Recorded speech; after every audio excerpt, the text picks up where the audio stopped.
Skye is the storm-tossed comic book character out for revenge on the author who murdered his family. Jace is the nerdy comic book fan trying to escape his father's deadly legacy.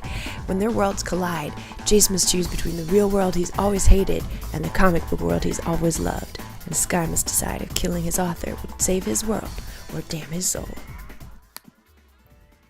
Well, hello there. Welcome to another episode of Jen Reads Without Pants On. You can hear there's some very nice book page sounds here, for those of you who come for that.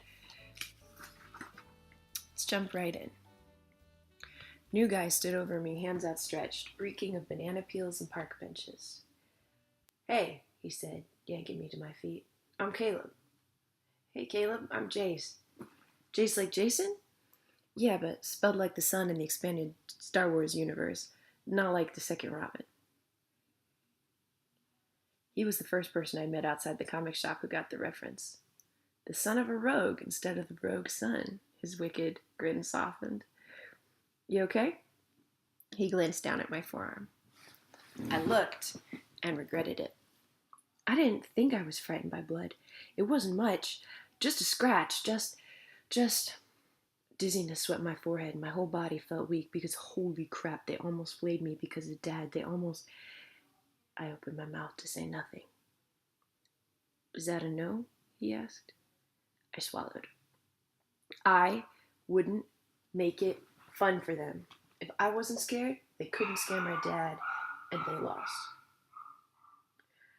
But I wanted them to scare my dad. I wanted to get out of here, of this stupid neighborhood, this stupid high school where my stupid teacher, who I trusted, let slip in class that I even had a dad, and stupid Jerome, and stupid everyone who said I wasn't black enough because I was a nerd, as if the math in my brain somehow released neurotoxins that killed my melanocytes because that made sense. Oh wait, no, it didn't. It really didn't. I'm fine. It's just a scratch. I broke my gaze away from it to look Caleb in the face, noticing now the industrial bar piercing his right ear. "Are you hungry? Because after that I could eat a bookshelf."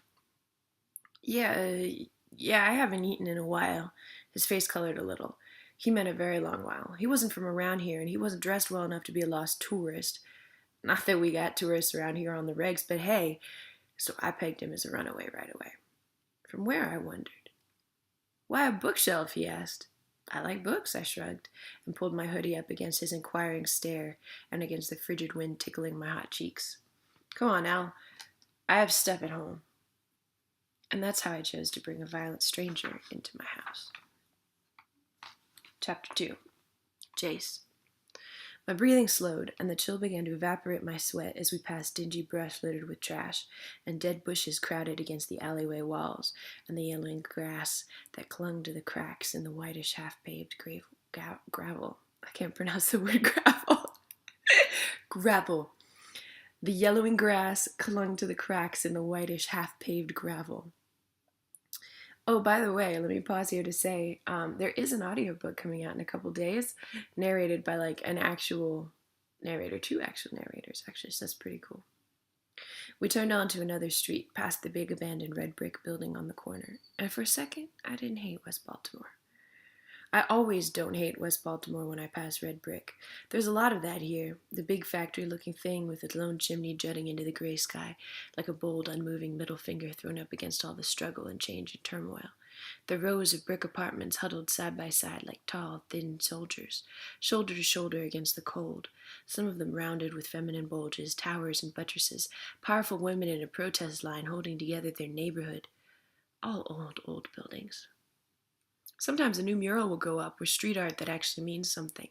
That day a black phoenix rose against one of the gray-walled buildings, framed in purple fire.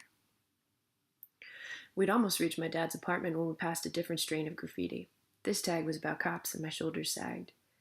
I caught Caleb watching my reactions. "What?" he and I asked at the same time. He laughed. I sighed. "You got opinions about that," he nodded back towards the angry wall scars. "Mind if I ask what they are?" "Man, I don't even know," I said. My first day out in driving class, I got a DWB with my teacher in the car, with the car marked student, and they still made us get out while they patted us down and yelled at me and searched the seats, because I fit a description, quote unquote. "That guy you just whooped, Jerome? His older brother was shot by police who broke into the wrong apartment for a bust." I paused, wondering if I should really tell Caleb why Jerome hated me. Caleb waited, listening so intently, so openly. I kind of had to. My dad's a police officer, I said. Ah, so you're caught in the crossfire. There's no crossfire. I'm minding my own business. I sealed my lips, and he minded his too. That's my book, and that's me. If you want to skip ahead and read the whole book, there'll be links below to how you can get it in pre-order. It comes out August 31st, which is like next Thursday or something like that. I don't know days. So yeah, check it out.